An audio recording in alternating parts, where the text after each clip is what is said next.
జ్ఞానమును మనకివ్వాలి తండ్రి. జ్ఞానమును మనకివ్వాలంటే మనం తండ్రిని వేడుకోవాలి. అడుగుడి మీకు ఇవ్వబడును అన్న తండ్రి మాటలను నెరవేర్చాలంటే అడగాలి, మనస వాచ అడగాలి.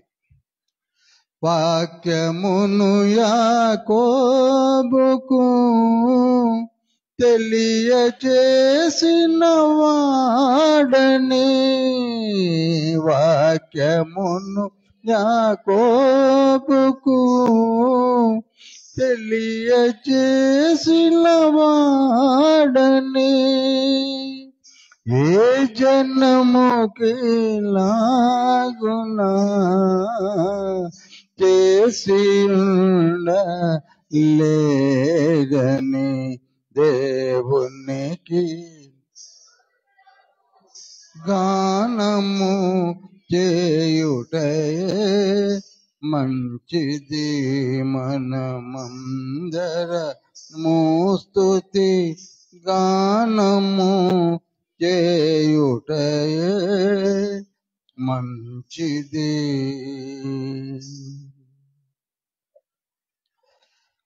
ప్రార్థన. మిక్కిలి ప్రేమ కనికరం కలిగిన మహోన్నతుడ, పరిశుద్ధుడ, పరలోకపు తండ్రి, యోహాను సువార్తను ధ్యానించడం కొరకే వచ్చి ఉన్నాం. మీ బంగారు పాదం చెంత ఉన్నాం. అల్పులము, అయోగ్యులము.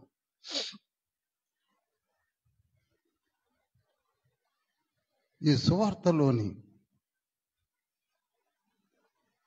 మీ ఉనికిని, మరీ ముఖ్యముగా పరలోక రాజ్య మర్మములను తెలియచేయుట కొరకై మీరు మాకు అనుగ్రహించిన గొప్ప గ్రంథంను ధ్యానించడం కొరకు సిద్ధపడుతుండగా, పరమ తండ్రి మీ శక్తి నింపి, యేసయ్య మీ సంచారం మా మధ్య గావించి, పరిశుద్ధాత్మదేవ మాకు వివరించి మా హృదయ పలకాలపై లిఖించి మరలా బోధించడం కావలసిన దివ్యమైన జ్ఞాపక శక్తిని ప్రసాదించమని యేసయ్య పరిశుద్ధ నామంలో అతి వినయంతో వేడుకుంటున్నాం పరమ తండ్రి. Amen, amen, amen.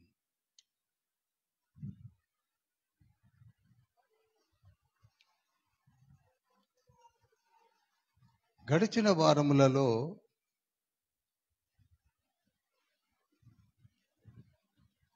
యోహాను సువార్త 1వ అధ్యాయం 1 నుంచి 5 వచనాల వరకు ధ్యానించాం. 4 వరకు వచ్చి ఆగాము. 5వ వచనాన్ని మనము ధ్యానించడం కొరకు ఈ వారమునకు పోస్ట్ పోన్ చేయడం జరిగింది. ఆదియందు వాక్యం ఉండెను, వాక్యము దేవుని యొద్ద ఉండెను, ఆ వాక్యము దేవుడై ఉండెను. తర్వాత ఆయన ఆదియందు దేవుని యొద్ద ఉండెను, సమస్తమును ఆయన మూలముగా కలిగెను, కలిగి ఉన్నది ఏది ఆయన లేకుండా కలుగలేదు. ఆయనలో జీవముండెను, ఆ జీవము లోకమునకు వెలుగై ఉండెను. ఆ వెలుగు చీకటిలో ప్రకాశించుచున్నది, కానీ చీకటి దానిని గ్రహింపకుండెను.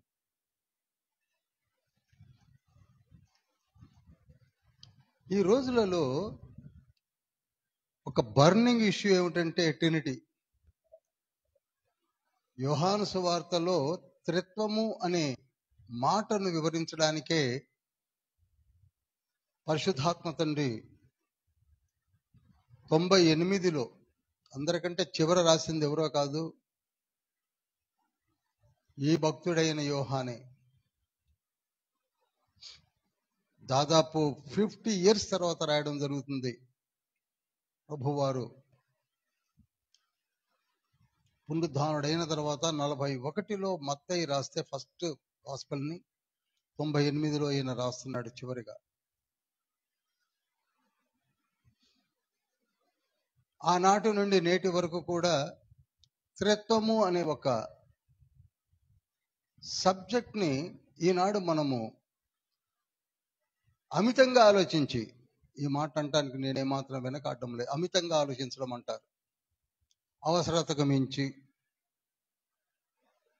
బైబిల్ అంతా పండితులు అయిపోయినట్టు, ఒక ట్రినిటీ అర్థం కానట్టు.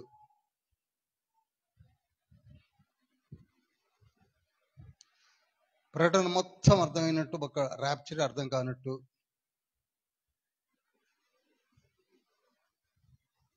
ఈనాడు ఒక బర్నింగ్.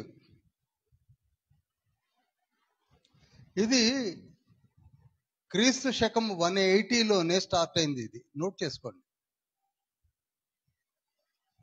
క్రీస్తు శకము 180లోనే త్రిత్వం అనే సబ్జెక్ట్ ని ఆలోచించడం మొదలు పెట్టారు. 180లో దైవజనులు పరిశుద్ధ బైబిల్ గ్రంథమును బాగా చదివి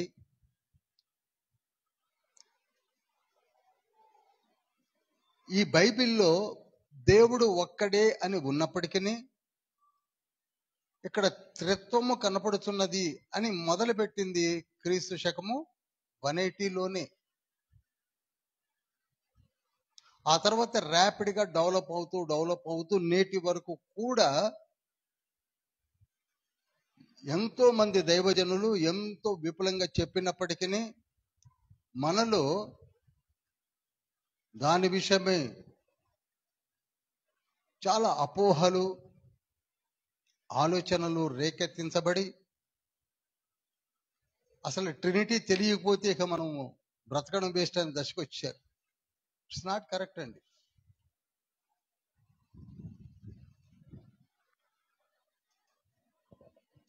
జాగ్రత్తగా వినండి. ఇక ముందు ఇటువంటివి రాకుండా చూసుకోండి. త్రిత్వం అనే మాట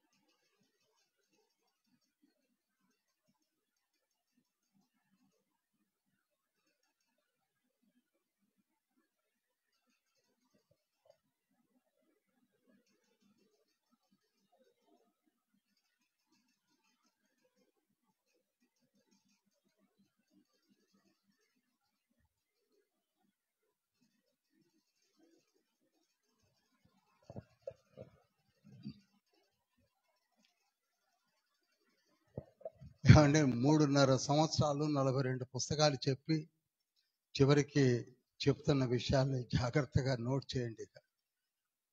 ఇక నేను ఈ మాటలు ఎక్కడ వినకూడదు, నా చెవిలో పడకూడదు. My sincere request.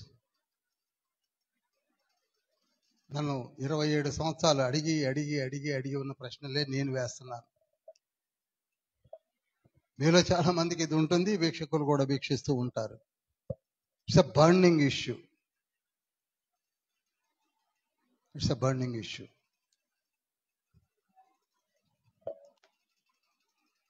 ఇక్కడ నేను 3 నుంచి వస్తున్నాను.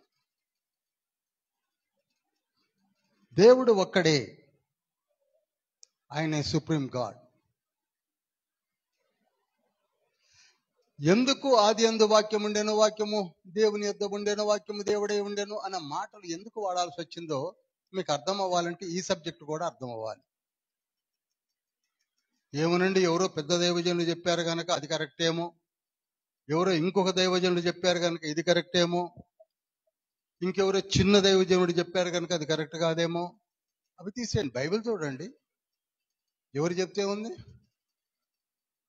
ఎవరు చెప్తే ఏంటి, ఎప్పుడు చెప్తే ఏంటి. You refer the Bible and read the Bible well.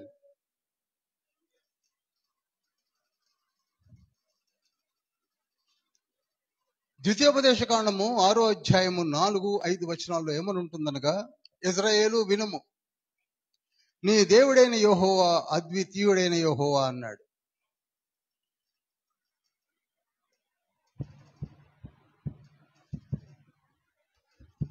అనగా ఒక్కడే ఒక్క దేవుడు, ఈయన ఒక్కడే దేవుడు. ఇక దేవుడు లేరు, ఇక దేవుడు లేడు. జాగ్రత్తగా వినాలండి, జాగ్రత్తగా వినాలి, అందరూ వినాలి. అందరు చూడండి, బోర్డు వైపు చూడండి. ఒక్కడే ఒక్క దేవుడు, ఆయన తప్ప వేరే దేవుడు లేడు. యెషయా గ్రంథం 43:10 కూడా, నేను ఒక్కడనే దేవుడను, నాకు ముందుగా ఎవరు దేవుడు లేడు, నాకు వెనక దేవుడు లేడు, ఏ దేవుడిని నేను ఏర్పరచలేదు.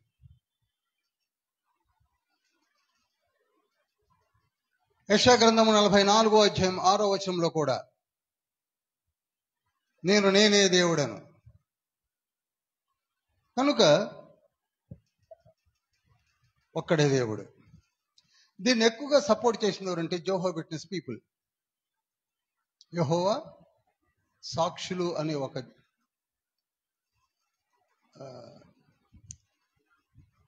డినామినేషన్ ఉంది.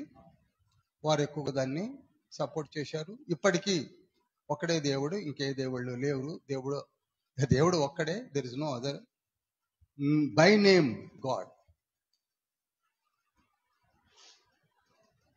బాగా లోతులోనికి త్రిత్వం అనే సబ్జెక్ట్ను ఇప్పుడు ఎత్తుకోను, కానీ మీకు అర్థమయ్యేంత వరకే వెళ్తాను. ఆ తర్వాత ఈ సిద్ధాంతం వచ్చింది.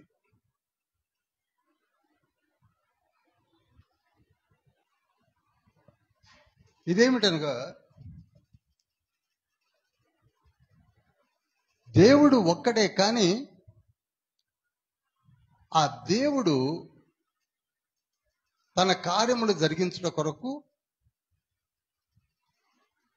3 విభిన్నమైనటువంటి ఎంటిటీస్గా, శక్తిగా ఈ భూమి పైన కార్యములు జరిగిస్తున్నాడు. ఆయనే supreme God, son of God, Holy Spirit God.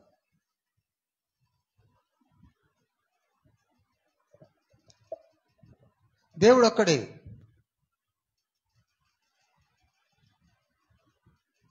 అవసరాన్ని బట్టి, కాలములను బట్టి, అర్థమవుతుంది అనుకుంటున్నాను, అవసరాన్ని బట్టి, కాలములను బట్టి ఆయన త్రిత్వమై ఉన్నటువంటి ఒక ఎంటిటీగా, ఇటర్నల్ గాడ్గా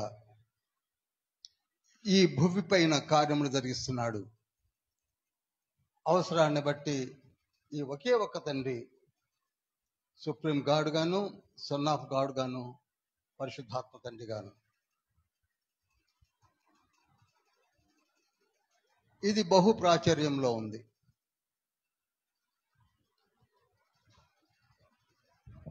అవసరాన్ని బట్టి వస్తున్నాడు, వెళుతున్నాడు. అవసరాన్ని బట్టి వస్తున్నాడు, వెళుతున్నాడు.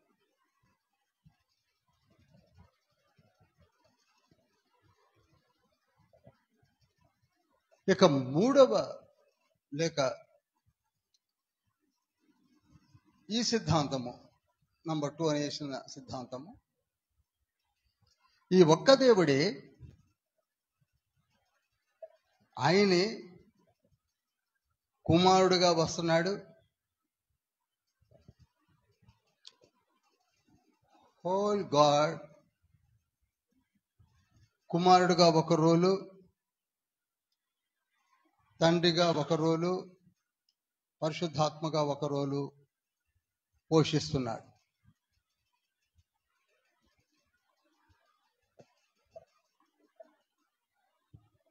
ఆయన ఒక్కడే కుమారుడుగా వచ్చి వెళుతున్నాడు,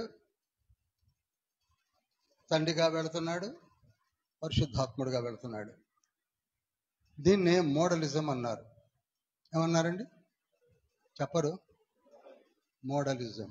మోడ్స్, 3 టైప్స్ ఆఫ్ మోడ్స్ ఆయన ఒక్కడే నిర్వర్తిస్తున్నాడు. దాన్నే వన్నెస్ అనే సిద్ధాంతం కూడా అంటారు. ఇక ఇంతకు మించి నేను ముందుకు వెళ్ళను. ఈ సబ్జెక్ట్ ఇప్పుడు అవసరం కాదు. ఎందుకంటే ఇప్పుడు త్రిత్వం అని అసలు ఇక తప్ప బైబిల్ చదవడం మానేసిన వాళ్ళు ఉన్నారు. మళ్ళీ అదే చెప్తున్నారు. ఏమండి, పత్తి చేలోకి పోయి పత్తి కోసుకొని వచ్చేవాళ్ళు, పల్లి చేలోకి పోయి పల్లీలు పీక్కొని వచ్చేవాళ్ళు, సుతారు పని చేసి సాయంత్రం ఇంటికి వచ్చేవాళ్ళు, ఆలయానికి వచ్చి ఆదివారం నాడు సువార్త వినే వాళ్ళకి ఇవి అర్థమవుతాయండి? ఓపెన్గా మాట్లాడుకున్నాం, అర్థమవుతాయా? ఎందుకంటే మరి గుంజుకోవడం. మనకు కావలసింది ఎంతవరకు? ఈ కార్యములను ముగ్గురు జరిగిస్తున్నారు అని క్రీస్తు శకం 180లో కొందరు ఓపెన్గా అనౌన్స్ చేశారు. దాన్ని డెవలప్ చేస్తూ పరిశుద్ధ బైబిల్ గ్రంథంలో తండ్రి ఉన్నాడు, కుమారుడు ఉన్నాడు, పరిశుద్ధాత్ముడు ఉన్నారు. ఈ ముగ్గురు కలిసి కార్యాలు చేస్తున్నారు. ఎవరు ముందు, ఎవరు వెనుక, ఎవరు థర్డ్, ఎవరు సెకండ్, ఎవరు ఫస్ట్ అనేది మనకెందుకండి? చెప్పండి, మీరే చెప్పండి. Why do fight?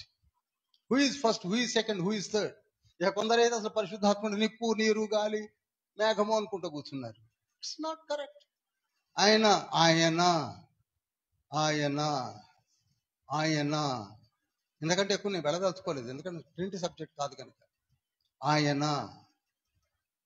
అని పరిశుద్ధాత్మని గురించి యేసయ్యే చెప్పాడు. ఇప్పుడు యోహాను సువార్త అంతా కూడా పరిశుద్ధాత్మని మనకు పరిచయం చేస్తుంది ఎవరు అనుకుంటున్నారు? చెప్పండి, మాట్లాడండి. యేసయ్య. ఇంతకీ యేసయ్య దేవుడు కాదని కూర్చున్నాం మనం. ఇది వదిలిపెట్టండి. ఈయనే దేవుడు కాదని కూర్చున్నాం ఇప్పటికీ. ఎవరో పాపం కొందరు పెద్దలు ఉన్నారు, మనకంటే ముందు సీనియర్స్ ఉన్నారు, వాళ్ళు ఏదో చెప్పేశారు అప్డేషన్ రోజుల్లో. ఆయన దేవుడు కాదన్నారు. దేవుడు కాదంటారు, చిన్న దేవుడు అంటారు, నాకు తెలియదు. స్మాల్ గాడ్ అట, సుప్రీం గాడ్ అట. ఆయన పేరిటే డాక్టర్స్ ఉంటాయి, ఆయన దేవుడు కాదంటారు. మరి ఎందుకు? ఇక ఆయనే దేవుడు కాదన్నప్పుడు ఇక ఆయన గురించి ఆలోచించేది ఏంటి? మనం జాగ్రత్తగా ఆలోచించండి, కొంచెం లోతుగా ఆలోచించండి. మనం కూర్చుంటున్నాం, వింటున్నాం, వెళ్ళిపోతాం అంటే కుదరదండి. అవసరం వచ్చింది కనుక మాట్లాడుతున్నాను. హీఈస్ గాడ్ ఆఫ్ ఆల్మైటీ అని చెప్పడానికే యోహాను ప్రయత్నం చేస్తున్నాడు. 21 చాప్టర్స్ ని కేవలం యేసయ్య దేవుని ప్రతిరూపం అని చెప్పడానికి ప్రయత్నం చేస్తున్నాడు. ఆది యందు వాక్యం ఉండెను, ఆ వాక్యమే దేవుడై ఉన్నాడు. ఎలా ఉన్నాడంటే త్రిత్వములో ఒకడై ఉన్నాడు.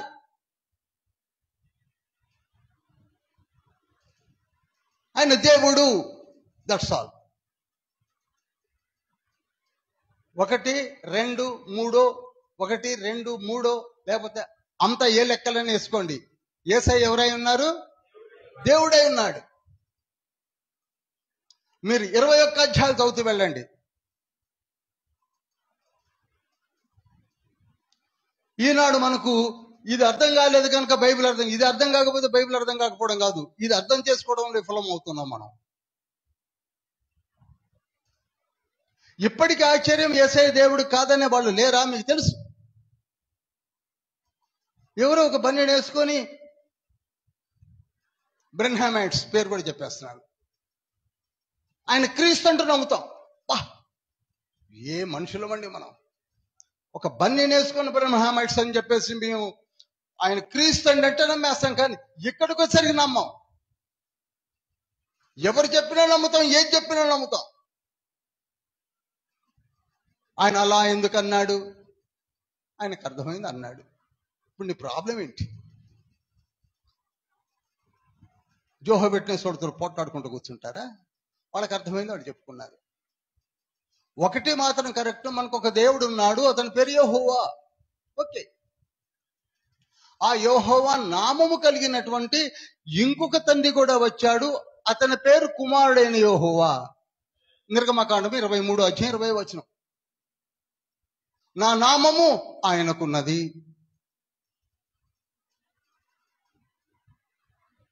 ఆయన మీ ముందు మీకు సమస్తమును ఏర్పరిచి నడిపిస్తాడు. ఇది కూడా అర్థం కాదు.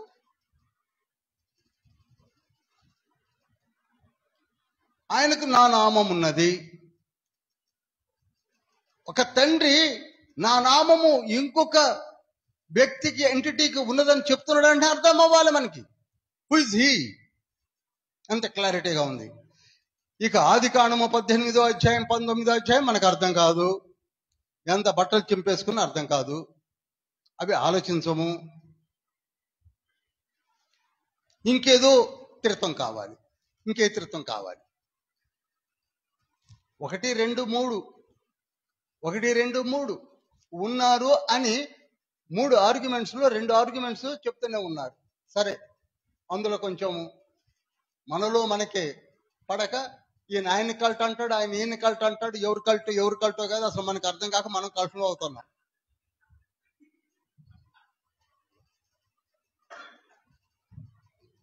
తండ్రి ఉన్నాడు, కుమారుడు ఉన్నాడు, పరిశుద్ధాత్ముడు ఉన్నాడని ఈయన అంటున్నాడు.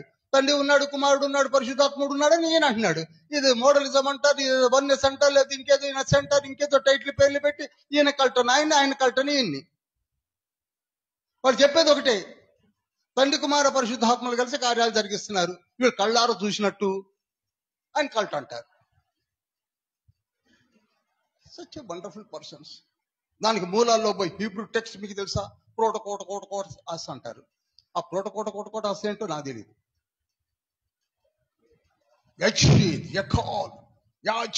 ఎందుకండి ఇవన్నీ చెప్పండి, ఎందుకండి? మరి ఒక్క మాట చక్కగా తెలుగులో ఈయనే కుమారుడుగా వచ్చాడు, ఈయనే తండ్రిగా ఉన్నాడు, ఈయనే పరిశుద్ధాత్ముడిగా వచ్చి మనల్ని కాపాడుతున్నాడు. ఒక్క ముక్క లోనికి పోనీయం మనం. యఖోదట ఎచీదట ప్రోటోకోటకోసస్. ఏంటండి ఆయన ప్రోటోకోటకోసస్? హీబ్రూ టెక్స్ట్ అట, గ్రీక్ టెక్స్ట్.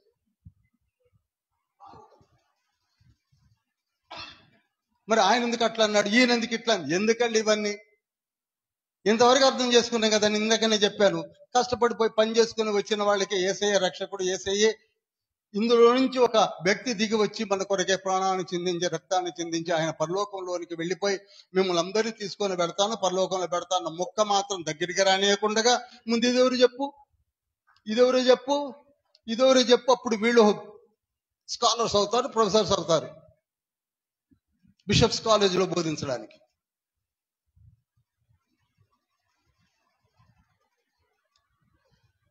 మళ్ళీ మీకు దండం పెట్టి చెప్తున్నానండి, పోవలసిన దానిలో పోనివ్వండి, లాక్కండి. బాప్తిస్మం అంటే లాగుడే. దేవుడు యెహోవా, కుమారుడు, ఆత్మ అనాలన, ఆత్మ ముందని యేసయ్య అని, తండ్రి అనాలన యేసయ్య అని ఆత్మ. ఎందుకండి 3 సార్లు ముంచి 3 సార్లు అనాలన, ఒక్కసారి ముంచి ఒకసారి అనాలన, ముందుకు అనాలన, వెనక్కి అనాలన, పడేసి తొక్కాలనా? ఇది అసలు బాప్తిసం తీసుకున్నాడు అందులో ఉండడు.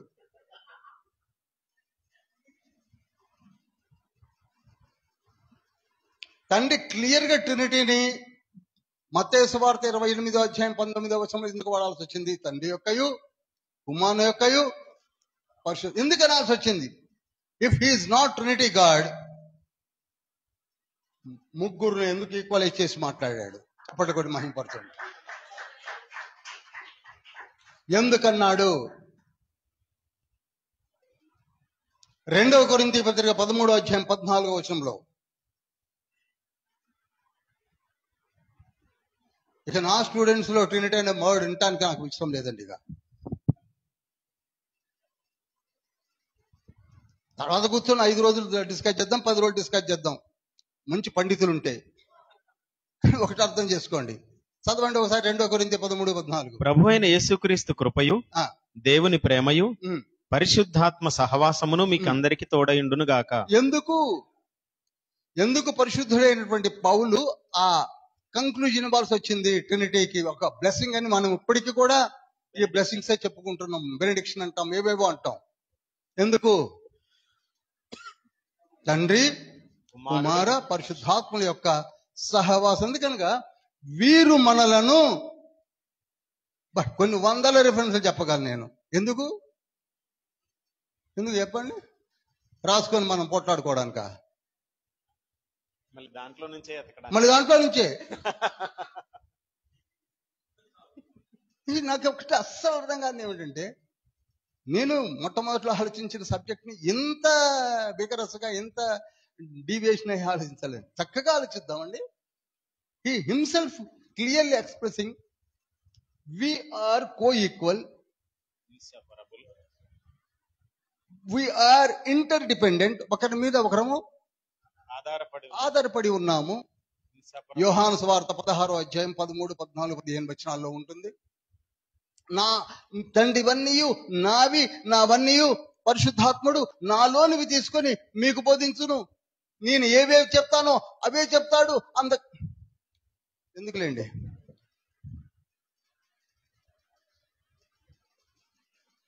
అంత క్లారిటీగా వాళ్ళు ఒకడి ఎర్రలా ఒకళ్ళు. నేను మళ్ళీ చెప్తున్నానండి, త్రిత్వం అనగా మీరు అర్థం చేసుకోవాల్సింది ఏమిటంటే, ముగ్గురు ఒకే మూర్తిమంతమైనటువంటి ఎంటిటీలో ఉండి వారి వారి కాలములలో వారు జరిగించిన కార్యములను మనం అనుభవిస్తున్నాము. ఇంతవరకు అర్థం చాలు కదండి. హల్లెలూయా. ఇంతవరకు చాలు కదా. ఇక బట్టలు చింపుకొని అందులో నుంచి ఇందులోకి, ఇందులో నుంచి అందులోకి తీసుకొని డిస్కషన్స్ పెట్టుకోకండి. My sincere request as a teacher, I am telling you, as a teacher I am having that eligibility to say, as a teacher I am telling you. నేను ఒక్క నిమిషం చెప్పింది కాదు, ఇదే ట్రినిటీ మీద ఎన్నో సబ్జెక్ట్ చెప్పాను, మీరు వెనక్కి చూడొచ్చు. ఎవరు చెప్తే ఏముందండి. ఇప్పుడు యేసు అని ప్రార్థన చేస్తే రక్షణ వస్తుందా, జీసస్ అని చేస్తే వస్తుందా, ఈషుమస్ అని చేస్తే వస్తుందా, క్రీస్తుని చేస్తే ఏం చెప్పాలండి.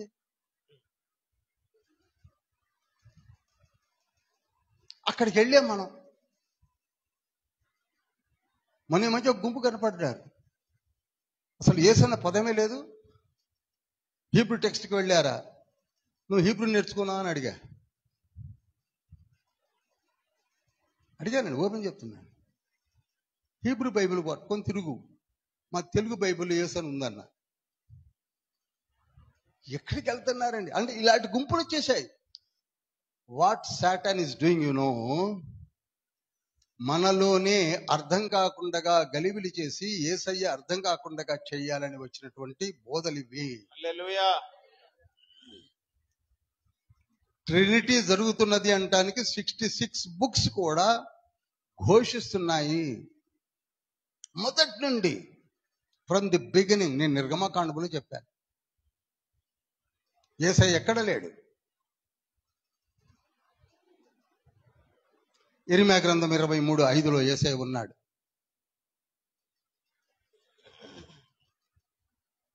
ద్వితీయోపదేశ కాండము 18వ అధ్యాయం 16వ వచనంలో యేసయ్య ఉన్నాడు. యెషయా గ్రంథము 9వ అధ్యాయం 6వ వచనంలో యేసయ్య ఉన్నాడు. హోషేయ గ్రంథము 14వ అధ్యాయం 5వ వచనంలో యేసయ్య ఉన్నాడు. యేసయ్య ఎక్కడ లేడు చెప్పండి. డైరెక్ట్గా, ఇండైరెక్ట్గా. హోషేయ గ్రంథం 1వ అధ్యాయం 4 నుంచి 7 వచనాల్లో యేసయ్య ఉన్నాడు.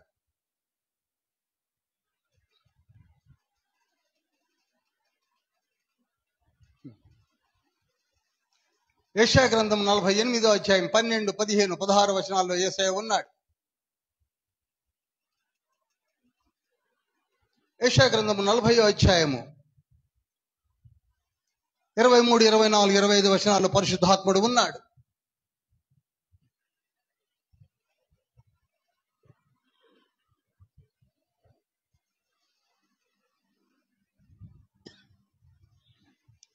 మరలా చెప్తున్నాను, ట్రినిటీ అనే ఒక మర్మమైనటువంటి ఒక 66 పుస్తకాలను పరిశోధించి 187 నుంచే చదివి ఎక్కడ కాంట్రడిక్ట్ కాలేదు, డెవలప్ అవుతూ వచ్చింది. 180 ADలో మొదలుపెట్టినటువంటి ట్రినిటీ ఎవరు కూడా మనలాగా బట్టలు చింపుకోలేదు. డెవలప్ అవుతూ వచ్చి 66 పుస్తకాల్లో ఏ విధంగా ఉన్నదో చెప్పగలిగినవి నేర్చుకోవడం వదిలేసి అనవసరమైనటువంటి చికాకుల్లో పడి మనము అంత అవసరత లేదు సబ్జెక్ట్ మీద. ఎంతవరకు త్రిత్వం ఉన్నదా లేదా? యూనిటీ. ట్రినిటీ అనగా అర్థం ఏంటండి? యూనిటీ.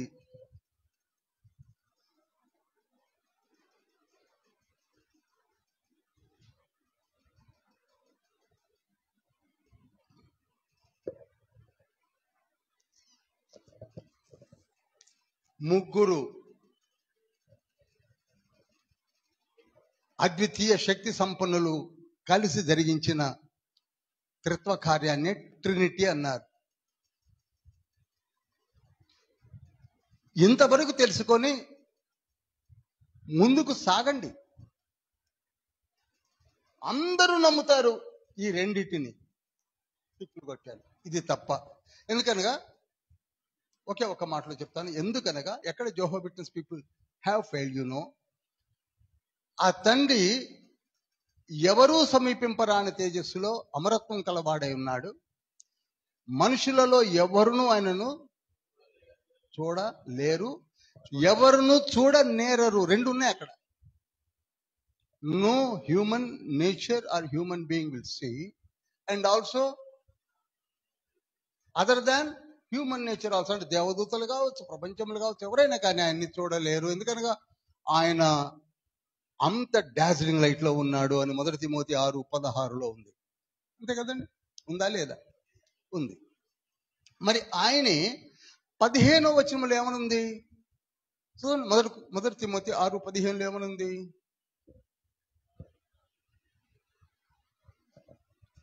శ్రీమంతుడును అద్వితీయుడునగు సర్వాధిపతి యుక్త కాలముల యందు ఆ ప్రత్యక్షతను కనుపరచును. చూడండి, ఈ మాటకు అర్థం ఏంటి? యుక్త కాలములందు ఆ ప్రత్యక్షత కనపరచు. ఎట్లా కనపరుస్తాడు? ఆయన బయటికి రానంటున్నాడు, కానీ కనపరుస్తానంటున్నాడు. ఎలాగూ ఇవి ఆలోచించరు. పోతే డ్రాబ్యాక్ ఏంటంటే, మా పాస్టర్ గారు చెప్పారు కనుక అది కరెక్ట్ అని వాళ్ళు మన మధ్యలో లేరు కనుక సంతోషమైంది. అది బయట చెప్పేవాళ్ళు కరెక్ట్ ఉంది, కానీ ఆయన చెప్పేది కరెక్ట్ అది అనుకున్నారు కనుక అలా ఉంది. ఎలా కనపరుస్తాడట? రైట్. ఎఫ్ఎస్సీయులకు రాసిన పత్రిక 4వ అధ్యాయము 6వ వచనము. అందరికీ తండ్రి అయిన దేవుడు ఒక్కడే, ఆయన అందరికీ పైగా ఉన్నవాడై. ఆగండి ఆగండి ఆగండి ఆగండి. అందరికీ దేవుడు ఒక్కడే. ఒక్కడే. అడ్రస్ కూడా రాశాను కదండి, 1 తిమోతి 6:16. అందరికీ పైగా ఉన్నవాడై అందరిలోనూ వ్యాపించి అందరిలోనూ ఉన్నాడు. ఎట్లుంటాడండి? చెప్పండి, మరి మీరే చెప్పండి. ఏ విధంగా వస్తాడు, ఏ విధంగా ఉంటాడు? మీరు చెప్పండి మరి. అందరికీ పైగా ఉన్న ఆ తండ్రి అందరిలోనూ వ్యాపించి అందరిలో ఎలా ఉంటాడు, ఏ విధంగా మరి ఆయన వస్తాడు, ఏ విధంగా ఉంటాడు అనేది ఏదో చేయబోతున్నాడు అన్న సంగతిని మనం ఎందుకు ఆలోచించలేకపోతున్నాము? చెప్పండి. ఎలా? హౌ? తను తాను ఏ విధంగా ప్రణాళిక సిద్ధపరుచుకుంటున్నాడు? ఇంకొక చక్కటి మాట ఉంది. యోహాను సువార్త 14వ అధ్యాయము 23వ వచనము. యేసు, ఒకడు నన్ను ప్రేమించిన ఎడల వాడు నా మాట గైకొనును. అప్పుడు నా తండ్రి వానిని ప్రేమించును. నా తండ్రి కూడా వారిని ప్రేమించును. మేము వాని యొద్దకు వచ్చి వాని యొద్ద నివాసము చేతుము. ఎట్లా అండి? మేమనగా ఎవరెవరట? తండ్రి, యేసయ్య.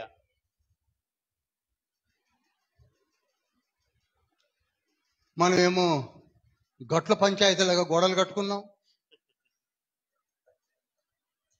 అన్నదమ్ముల పంచాయతీలు వచ్చినారు, గట్ల పంచాయతీ అంటారు దాన్ని. వేరన్నా, దేవుడు వేరన్నా, పరిశుద్ధాత్ముడు వేరన్నా అని గట్లు కట్టుకున్నాం. ఇక్కడ చేసేమంటున్నాడు, మేము వచ్చి. ఒకటే మాట మీకు దండం పెట్టి చెప్తున్నాను, ఈ సబ్జెక్ట్ అంత ఈజీగా అర్థమయ్యేది కాదు కనుక జాగ్రత్తగా వినండి.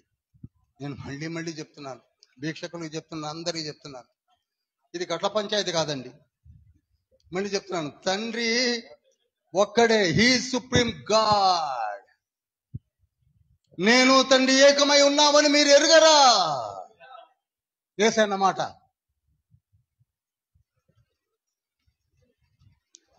ఏకమై ఉన్నాము.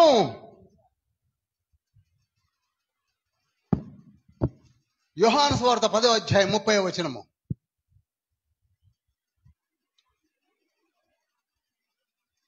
నేనును తండ్రియును ఏకమై ఉన్నామని వారితో చెప్పెను. చూడండి, ఎలా ఏకమై ఉంటారండి? చెప్పరు. ట్రినిటీ ట్రినిటీ అని కూర్చున్నాం కదా, ఎలా ఏకమై ఉంటారు? యోహాను సువార్త 17వ అధ్యాయం 10వ వచనం చదవండి. నావన్నీయు నీవి, నీవియు నావి. ఎలా అంటాడండి? వీడిద్దరు వేరే మనం గట్లు కట్టాంగా. నావన్నీ నీవి, నీవన్నీయు నావి. యోహాను సువార్త 14వ అధ్యాయం 8, 9, 10 వచనాల్లో ఫిలిప్పు, నాకు దేవుని చూపమని ఏలడుగుతున్నావు, నన్ను చూసినట్లయితే తండ్రిని చూసినట్లు ఎలా అవుతాడండి? యేసయ్యను చూస్తే తండ్రిని ఎలా చూసినట్టు అవుతుంది?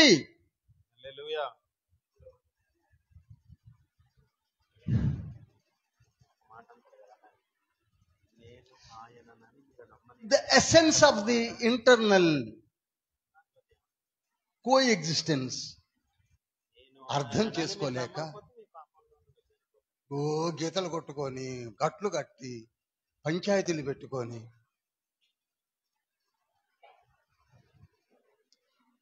అసలు బాధ త్రిత్వంలో వారు లేదు, మనకుంది.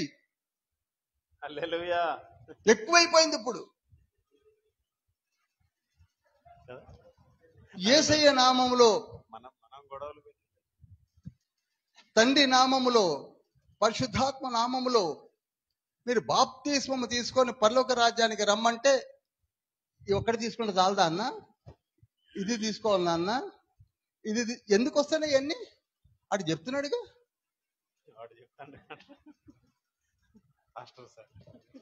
మరి ఎందుకన్నా పేతురు అట్లా అన్నాడు? అపోస్తుల కార్యములు 10:38లో పోయి పేతురుని అడుగు.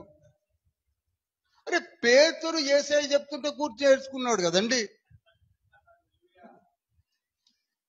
పేతురు, నువ్వు నా పేరిట అన్ని అబద్ధాలు ఆడతావని చెప్పేసి మత్తయి సువార్త 26:75లో అన్నాడు కదండి. ముమ్మారు అబద్ధం ఆడతావు ఆయన చెప్పింది ఇప్పుడు నీకు కావాలి, ఎందుకంటే నీకు అది బాగా ఎమకబుల్గా ఉంది కనుక. అది బాగుంది కదా. డాక్టర్ అదే ఇచ్చాట, రోగి అదే కోరుకున్నాడు అన్నట్టుంది. యేసయ్య చెప్పింది వద్దు. యేసయ్య చెప్పి పాపం ఆయన చనిపోయి మన కొరకై తిరిగి లేచి పునరుద్ధానుడయ్యి వచ్చి, పరలోకమందును భూలోకమందును నాకు సర్వాధికారములు కలిగి ఉన్నది కనుక నేను మీకు ఏవేవి బోధించుతున్నో వాటిని కైకొనుచు మీరు సర్వ సృష్టికి వెళ్ళి తండ్రి యొక్క కుమారుని యొక్క పరిశుద్ధాత్మ నామంలో బాప్తిస్మం ఇచ్చుచు అన్న మాట. దీనికంటే అది బాగుంది. ఎవరు? పేతురు. అదే పేతురుని ఈ నోటితో ఎన్నోసార్లు తిట్టారు. ఏం మనుషులమండి! ఎటు వంగితే అటు వాలుగా వెళ్ళిపోయే మనము బైబిల్ చదువుతున్నామా? బైబిల్ స్టూడెంట్స్ గా అర్హులమా అని అడుగుతున్నాను. త్రిత్వము రాజసముతో మన ముందు ఉన్నది. He is God of almighty, he is sun of God. అందుకే నేను మీకు బాగా ఫస్ట్ పార్ట్ చూడండి. ఆది యందు అనగా ఆది అంత దూరము, is or was or be అని కూడా చెప్పబోయాను. ఇప్పుడు అది అంత అనవసరం, లేచారు. 7 పార్ట్లు చెప్దాం అనుకున్నాను. ఎందుకండి? ఆయన ఫ్రమ్ ది బిగినింగ్ నుంచి ఉన్నాడు. ఈ ముగ్గురు కలిసి ఒకే చోట ఉంటేనే బిగినింగ్ అంటారు. ఒకరు ముందుగా వచ్చి కనపడితే ఆయనకి అది బిగినింగ్ అవుతుంది. యేసయ్యకి బిగినింగ్ లేదు.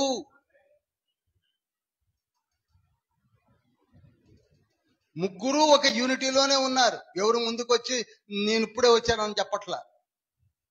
ముగ్గురు ఒకే యూనిట్ లో ఉన్నారు. ముగ్గురు బిగినింగ్ లోనే ఉన్నారు. ముగ్గురు ఎండ్ వరకే ఉంటారు.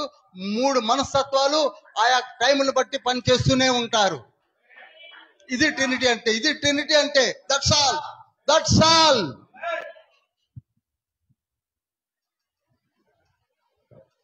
కొలసీ పత్రిక 1వ అధ్యాయము 15వ వచనం ఒకసారి చదివి దాంట్లో మళ్ళీ ఒక పాయింట్ లాగడం. అదృశ్య దేవుని స్వరూపమై ఉండి సర్వ సృష్టికి ఆది సంభూతుడు ఆయన. అంటే అదృశ్య దేవుని స్వరూపమై ఉన్నాడంటే ఆయన ఎప్పుడు ముందుకు వచ్చాడు కదండి. ఇది మనం లాగే పాయింట్లు. ఒకవేళ అదే అనుకుందాం, అప్పుడు సర్వ సృష్టికి ఈయనట్లా ఆది సంభూతుడు అవుతాడు, ఈయన కూడా అందులోనే ఉన్నాడు కదా.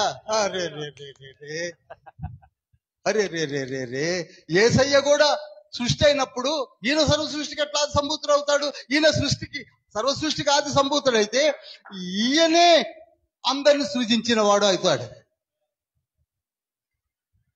ఏం పాయింట్స్ లాగుతారండి.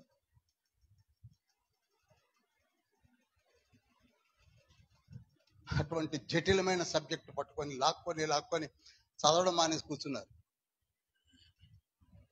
ఇప్పుడు ప్రకటన గ్రంథం అదో ప్రాబ్లం ఉంది, రాప్చర్.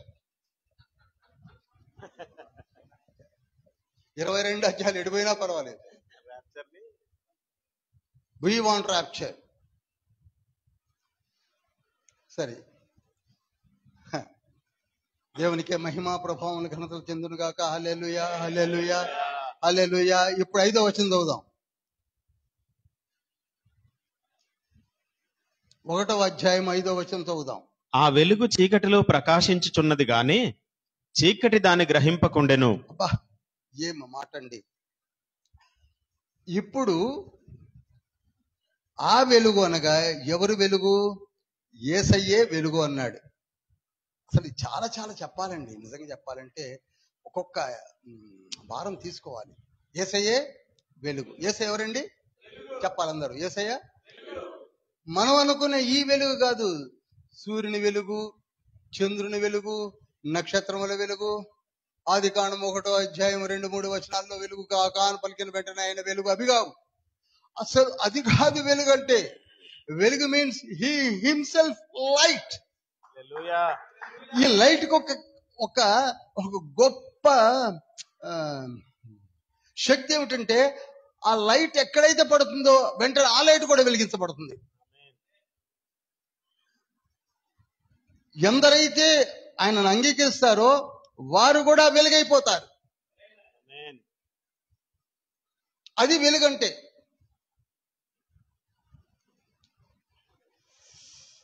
చాలా చెప్పాలి. సరే, మీకు ఎంతవరకు అర్థమవుతుందో తండ్రి అంతవరకు చెప్పిస్తాడు. ఇక చీకటి ఉంది. ఇందులో ఇంకొక రూట్లోకి వెళ్ళారండి. చీకటి అనేది దేవుడి సృష్టి కాదట. ఇది ఒక బోధ వచ్చింది. వినారనుకుంటా, వినే ఉంటారు.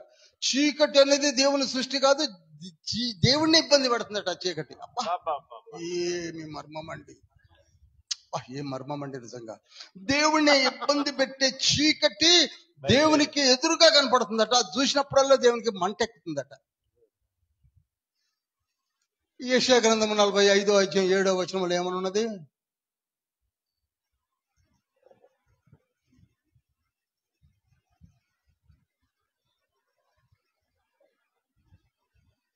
నేను వెలుగును సృజించి వాడను, అంధకారమును కలుగజేయి వాడను. హల్లెలూయా.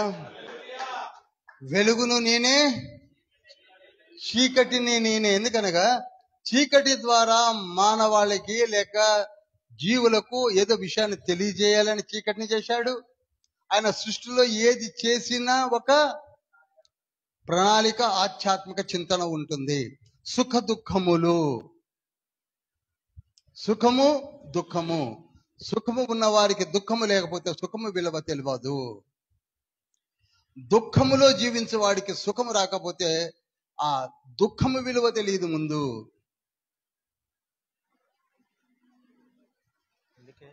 వెలుగు అనేది చీకటి యొక్క విషయాన్ని బయట పెట్టడానికి వెలుగునిచ్చాడు. వెలుగు యొక్క విలువను తెలవడానికి చీకటినిచ్చాడు తండ్రి. ఎందుకంటే ఎక్కువగా నేను ఇప్పుడు చెప్పడం వల్ల సమయం చాలా సరిపోతుంది.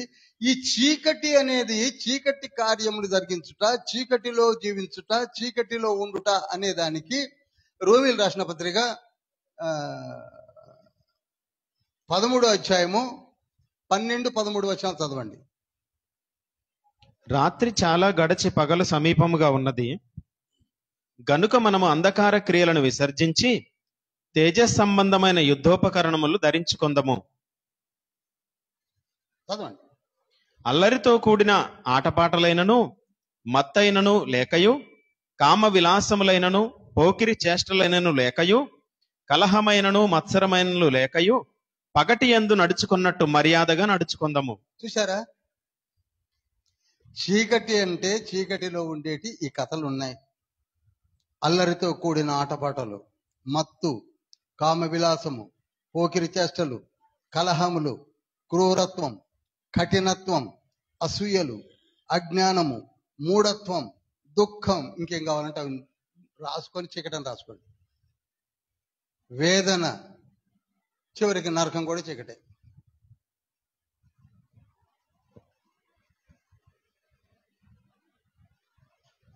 చీకటి అంటే పాపములో జీవించుట. ఎఫెసీయులకు రాసిన పత్రిక 5వ అధ్యాయం 8వ వచనంలో ఉంది. చదువుతారా? మీరు పూర్వమందు చీకటి అయి ఉంటిరి, ఇప్పుడైతే ప్రభువునందు వెలుగై ఉన్నారు. చాలండి. పూర్వమందు మనం ఏమై ఉన్నామట? చీకటి అయి ఉన్నాం. ఇప్పుడు ప్రభువునందు ఏమై ఉన్నామట? వెలుగై ఉన్నాం. అంటే అంతకుముందు నల్లగా ఉండి ఎవరికి కనపడకుండా ఉన్నామనా? ఇప్పుడు చాలా తెల్లగా ఉండి అందరు కనపడుతున్నామనా? అంటే ఒకప్పుడు అటువంటి చెత్త జీవితంలో ఉన్నాము. ఇప్పుడు ప్రభువునందు వెలుగు సంబంధుల వలె ఉన్నాము అని వాడాడు ఇక్కడ. అదే మొదటి పేతురు పత్రిక 2వ అధ్యాయము 9వ వచనంలో కూడా మీరు ఒకప్పుడు చీకటి అయి ఉన్నారు, అయితే మీరు చీకటిలో నుండి ఆశ్చర్యకరమైన తన వెలుగులోనికి మిమ్మల్ని పిలిచిన వాని గుణాతిశయములను ప్రచురము చేయు నిమిత్తము. చాలండి. వెలుగై ఉన్నాం. ఇప్పుడు ఒకప్పుడు చీకటి అయి ఉన్నాం, ఇప్పుడు వెలుగై ఉన్నాం. ఒకప్పుడు పాపపు పనులు చేసేటి అన్ని చీకటితో సమానము.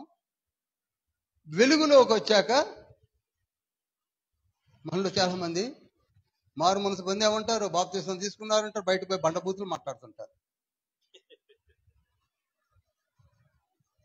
ఆత్మ పరిశీలన చేసుకోండి. ఎందుకు ఎక్కడి నుంచి వస్తున్నాయండి ఆ వెలుగు, ఆ చీకటి? మారు మనసు పొందండి. నేను 108 బూతులు రావు.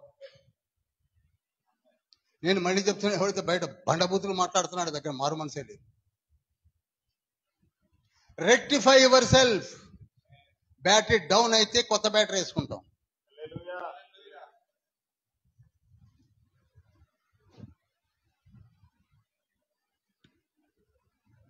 సామెతల గ్రంథం 2వ అధ్యాయం 13వ వచనంలో ఏముందంటే, చాలా మందికి చీకటి త్రోవలు చాలా ఇష్టమట.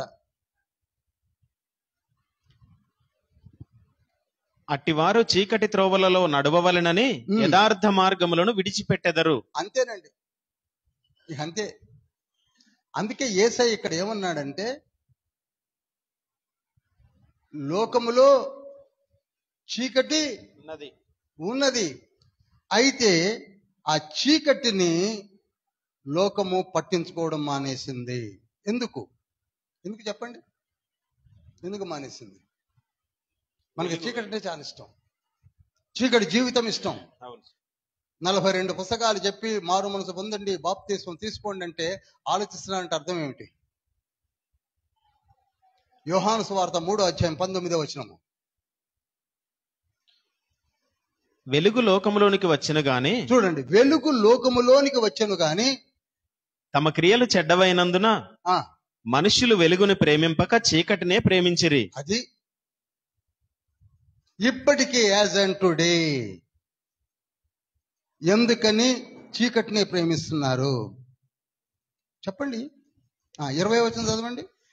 దుష్కార్యము చేయు ప్రతివాడు వెలుగును ద్వేషించును, తన క్రియలు దుష్క్రియలుగా కనబడకుండునట్లు వెలుగునొద్దకు రాడు. అది హల్లెలూయా. ఇంకేం చెప్పాలండి? He won't come. వీటి మీద ఫోకస్ చేయండి. అటువంటి సబ్జెక్ట్స్ జటిలమైన మీద కొంచెం మనసు పక్కకు పెట్టంటున్నాను. ఇవి చెప్పండి. ప్రతి చర్చిలో ఇప్పుడు కావాల్సింది వెలుగులో నడవండి, చీకటిని వదిలివేయండి.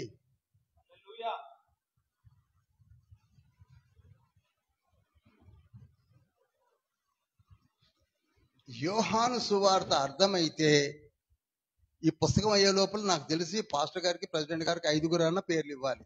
అర్థమైతే. అర్థం అవ్వకపోతే నేను చేసేది ఏం లేదు. అర్థమైతే.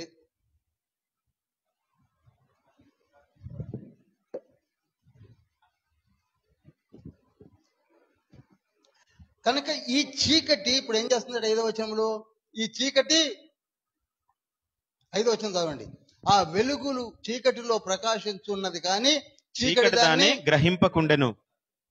చెప్పండి. చీకటిలో వెలుగు ప్రకాశించుచున్నది. అర్థమైందండి అందరికి? ఆ వెలుగు ఎవరు ఇప్పుడు? యేసుక్రీస్తు ప్రభువారు. చీకటి గ్రహించకున్నది.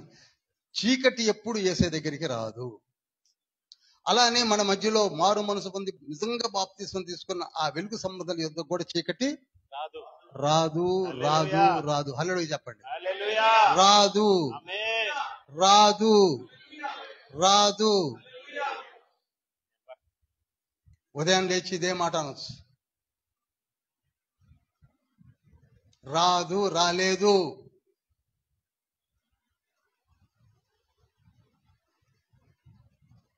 నమ్మండి.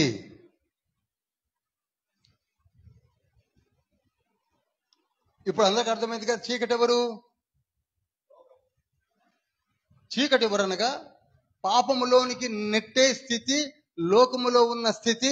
వీటికి కొందరు మినిస్ట్రీ కూడా స్టార్ట్ చేసి జాగ్రత్తగా నడిపిస్తున్నటువంటి సాతాను రాజ్యము. ఎఫెసీయులు రాసిన పత్రిక 6వ అధ్యాయం 11, 12 వచనాల్లో ఉన్నటువంటి ఆ చీకటిని చక్కగా సామ్రాజ్యంగా ఏర్పరచుకొని మంచి మంచి ర్యాంకుడు దూతలను పెట్టుకొని అతను కూడా ఒక మంచి మిషనరీ స్టార్ట్ చేసి నడిపిస్తున్నాడు కదండి. మరి వారు దూతలు వచ్చి మనల్ని చీకట్లోకి గోకి రమ్మని పిలుస్తున్నారు. వీరు చీకటి సంబంధులు. ఎఫెసీయులు రాసిన పత్రిక 2వ అధ్యాయము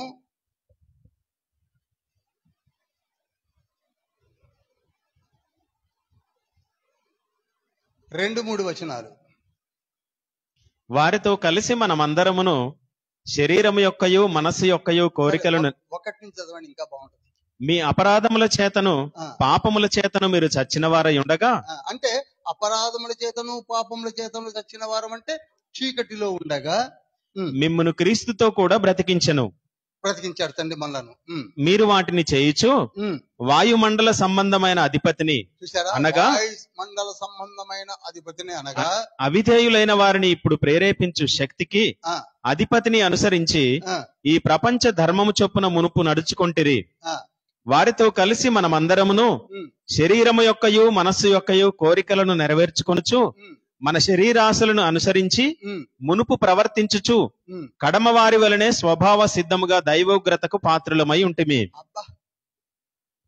ఇది అర్థం కాకపోతే ఇక చీకటి శక్తులు ఎవరికి అర్థం కాదని ఇక్కడ ఒక చక్కటి మాట పాడాడు చూసారా? స్వభావ సిద్ధముగా అనే మాట. అనగా స్వభావ సిద్ధము అనగా మనలో స్వభావ సిద్ధమైన పాప నియమం ఉన్నది. హల్లెలూయా. ఇక దీని గురించి మళ్ళీ ఆర్గ్యుమెంట్స్ ఉన్నాయి. స్వభావ సిద్ధముగా స్వభావ సిద్ధముగా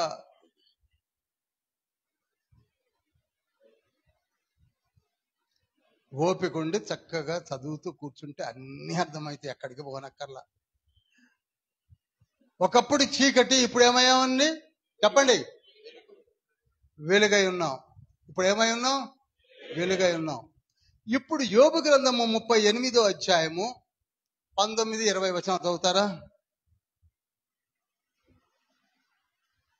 వెలుగు నివసించు చోటునకు పోవు మార్గమేది? ఆగుదాం. ఇది దేవుడు అడిగిన ప్రశ్న.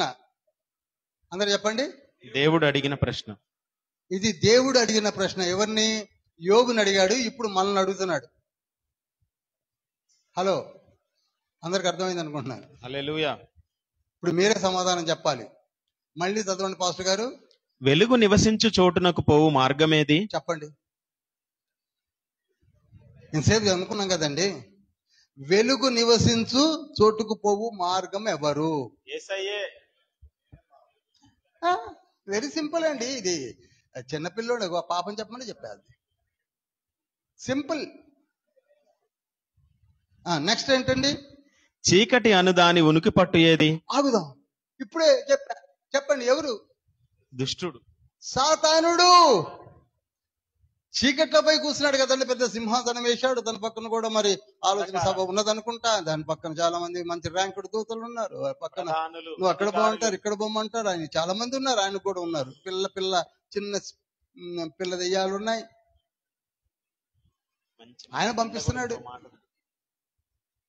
మరి ఇప్పుడు చీకటి ఉనికి పట్టు తెలుసా మనకి? తెలీదా? తెలుసు. చెప్పరేమండి? అది వెలుగునకు పోవు మార్గం ఎవరట? మరి చీకటి అను దానికి ఉనికి పట్టెవరు? దుష్టుడు, సాతానుడు, గడసర్పము, ఏమన్నా అనండి. అతనే కూర్చోన్నాడు, చక్కగా ఏర్పాటు చేసుకొని ఇప్పుడు కూర్చొని ఉన్నాడు. తర్వాత అండి, దాని సరిహద్దునకు నీవు వెలుగును కొనిపోవుదువా? చెప్పండి. తీసుకపోలే. ఒకే ఒక answer, one word answer. Yes అనండి. నో అంటారా? ఇప్పుడు చీకటి దగ్గరికే కదండి దండోరా వేస్తుంది. మనము కరపత్రాలు పట్టుకొని, బైబిల్ పట్టుకొని, ఇదిగో యేసయ్య రక్షకుడు, మీరు చీకట్లో ఎంతకాలం ఉంటారు, మీరు రండి, మారు మనసు పొందండి, దెయ్యాల జోలికి వెళ్ళకండి, అవి అని ఆన్సర్. అదే దానికి ఆన్సర్ ఏమన్నా ఎస్ అనాలి అంతే. వెళ్ళలేమా?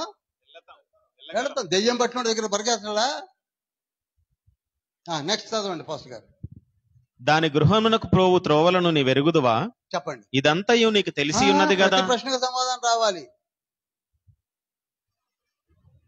దాని సరిహద్దునకు నీవు వెలుగును తీసుకొని పోగలవా? సమాధానం ఏమిటి? ఎస్, నేను పోతాను. లేకపోతే నువ్వు వెలిగించ టార్చ్ లైట్ పట్టుకొని ఎవడన్నా ఇంట్లో కూర్చుంటాడండి. బయటికి వెళ్దామని కదా. ఇదివరకు రోజుల్లో 5 cells torch light, 6 cells torch లైట్లు ఉండేటి. హంటింగ్ పోయేటప్పుడు పట్టుకొని పోయేవాళ్ళు.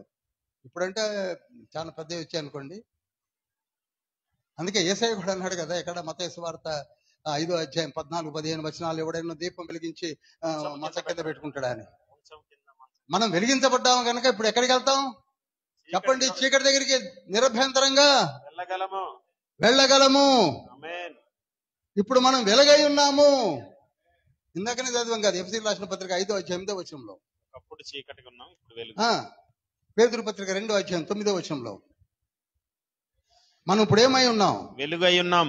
దాని గృహమునకు పోవు త్రోవలు నీ వెరుగుదువా? చెప్పండి. ఎస్ అంటారా, నువ్వు అంటారా? అందరూ అంటలా. అవి ఎక్కడెక్కడ ఉంటాయో మనందరికీ తెలుసు. ప్రతి లేఖనం చెప్తూనే ఉన్నాడు. ఇందాకనే అడ్రస్ ఇచ్చాను. ఎఫ్ఎస్సీ రాసిన పత్రిక 6, 11, 12.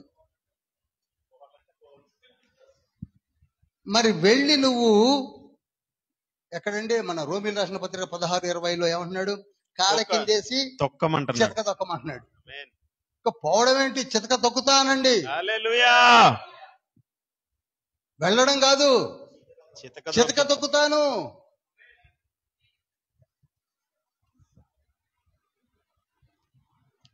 So many powers God has given to us.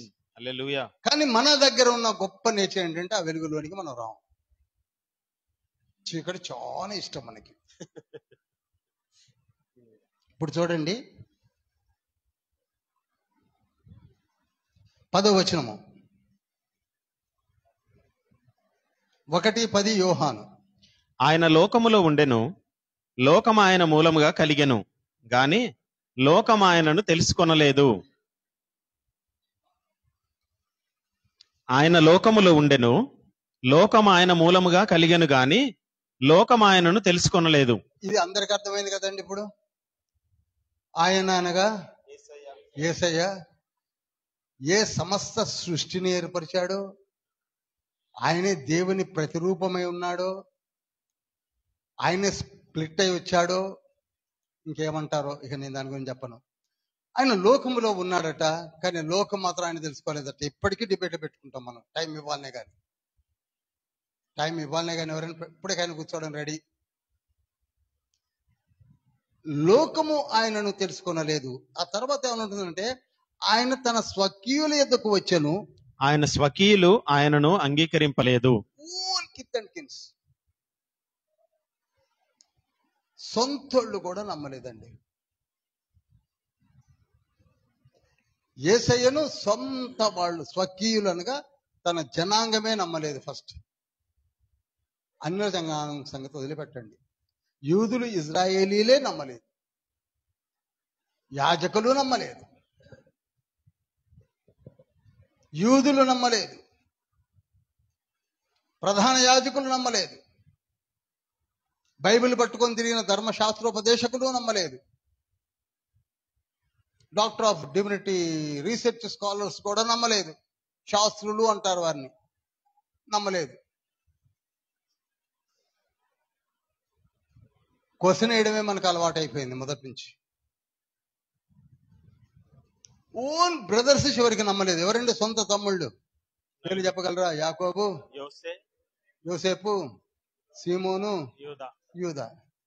ఈ నలుగురు కూడా కళ్ళారా చూసి, ఏమంటే ఇప్పుడు నేను నిజంగా బైబిల్ చదువుతున్నానా, ప్రార్థన చేస్తున్నానా, ఏం చేస్తున్నాను, ఈ సంజీవే నమ్మట్లేదు అనుకోండి, ఇక బయటోడు ఏం నమ్ముతాడు? చెప్పండి, మీరే చెప్పండి. సంజీవే నమ్మట్లేదు అనుకోండి, వాళ్ళే నమ్మలేదు.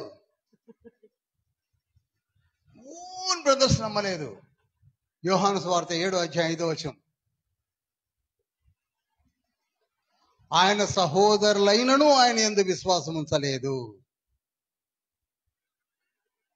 ఎంత విచారకరమో చూడండి. ఓన్ బ్రదర్స్ నమ్మలేదు, ఓన్ ప్యాటర్న్ నమ్మలేదు, ఎవరూ నమ్మలేదు. అర్థమవుతుందండి అందరికీ? ఆ స్థితిలో వారు, ఈ స్థితిలో మనము కూడా అట్నే ఉన్నామండి. నమ్మటం లేదు, నమ్మటం లేదు, నమ్మటం లేదు. నమ్మినట్లయితే మారు మనసు పొందేవాళ్ళు, నమ్మినట్లయితే యేసయ్య శిష్యులుగా ఈ పాటిగా సబ్మిట్ చేసుకొని తిరిగేవాళ్ళు.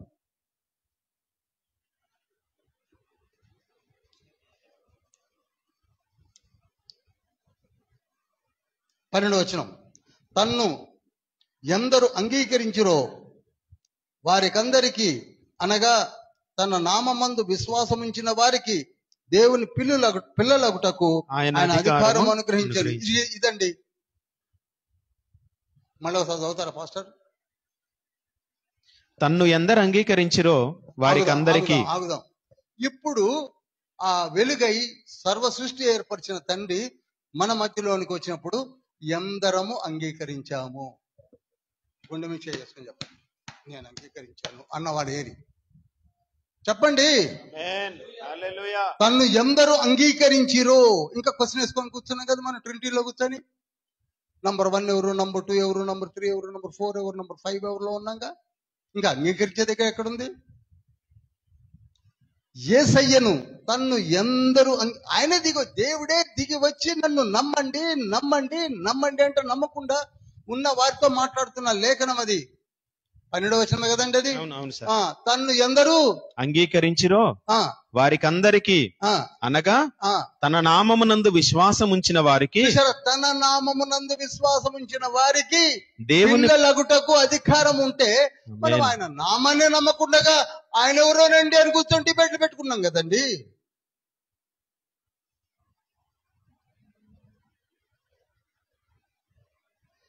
ఈ వచన సారమును బట్టి అంగీకరించని వారు ఆయన పిల్లలు కారు. అర్థమైందండి అందరికీ? అంగీకరిస్తే ఆయన పిల్లలము. ఆయన పిల్లలు అవుటకు మనకు అధికారం ఇచ్చాడు. అక్కడికి ఆగిపోలా. ఏమంటున్నాడు? వారు ఆగండి, చాలండి, ఇక నేను జంప్ అవుతూ పెడతాను, టైం ఇక్కడనే వెళ్ళిపోతుంది, ఇక వెళ్ళాలి ముందుకి, లేకపోతే ఇక్కడనే ఉంటాను. 7 వారాలు లేదు, 12 వారాలు లేదు. ఆ తర్వాత ఏమంటా? ఆయన కృప వెంబడి కృపను మనం పొందుకుంటూ పోయాం. అంగీకరిస్తే ఏమి సాట? అందరు చెప్పరేమండి? కృప వెంబడి కృప. కృప వెంబడి కృప అంటే you will be given so many blessings. అంగీకరిస్తే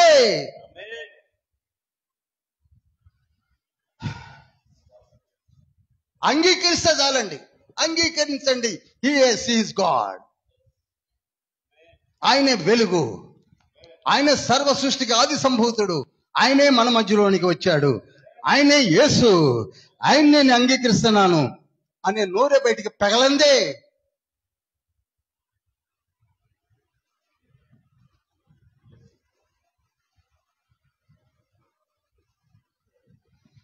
ఆ వాక్యమే మన మధ్యలో యేసు నామమున వచ్చి వసించేను అని 14వ వచనంలో ఉంది కదా. ఆ వాక్యమే శరీరము దాల్చి మన మధ్యలోనికి వచ్చాడు కదా. ఆ వాక్యమే కృప వెంబడి కృప ఇస్తున్నాడు కదా. ఆ వాక్యమే కృపా సత్యములను తెచ్చాడు కదా. ఆ వాక్యమే రక్షణ తెచ్చాడు కదా. ఆ వాక్యమే వెలుగును తెచ్చాడు కదా. ఆ వాక్యమే అన్ని చెప్తున్నాడు కదా. ఇంకేం కావాలి? ఏమిటి మన ప్రశ్నలు ఏంటి? యోహానన్న 21 అధ్యాయాలు రాశాడు కానీ 66 అధ్యాయాలు రాయగలం ప్రశ్నలతో. Still we are having doubts. దీనిని చెప్పడానికి, యేసయ్యను గురించి చెప్పడానికి, యేసయ్య వచ్చే ముందు ఒక గొప్ప ప్రణాళికతో వచ్చాడు. యేసయ్య వచ్చే ముందు ఏం చేశాడండి? ప్రణాళికతో, గొప్ప ప్రణాళికతో. అనగా డైరెక్ట్ గా యేసయ్య రాకముందు బాప్తిస్మిచ్చి యోహాను పంపించాడు. అందుకే 6వ వచనంలో ఉంటుంది, 6వ వచనంలో ఉంటుంది, 1వ అధ్యాయం 6వ వచనంలో ఉంటుంది, దేవుని యొద్ద నుండి పంపబడిన ఒక మనుషుడు ఉండేను, అతని పేరు యోహాను అని ఉంటుంది. ఇప్పుడు ఎవరిని ఏర్పాటు చేసుకున్నాడు యేసయ్యను గురించి చెప్పడానికి? ఈనాడు మనల్ని అందరినీ కూడా అపాయింట్ చేసి పంపిస్తున్నాడు, ఒక్కొక్కరు ఒక్కొక్క జాబ్ని చెయ్యాలని. అదంత ప్రణాళికే, అంత ప్రణాళికే. నేను, నువ్వు నువ్వు నువ్వు నువ్వు నువ్వు అంత ప్రణాళికే. యోహాను పంపడం ఒక ప్రణాళిక, ఒక ప్రణాళిక. నా గురించి ముందుగా చెప్పు, నేనెవరో నువ్వు ముందు చెప్పు అంటే వచ్చిన వాడు ఆయన. ఆయన వెలుగై ఉండలేదు కానీ ఆ వెలుగును గురించి ప్రచురం చేయ నిమిత్తం అయ్యే వచ్చిన వాడు అని ఉంది.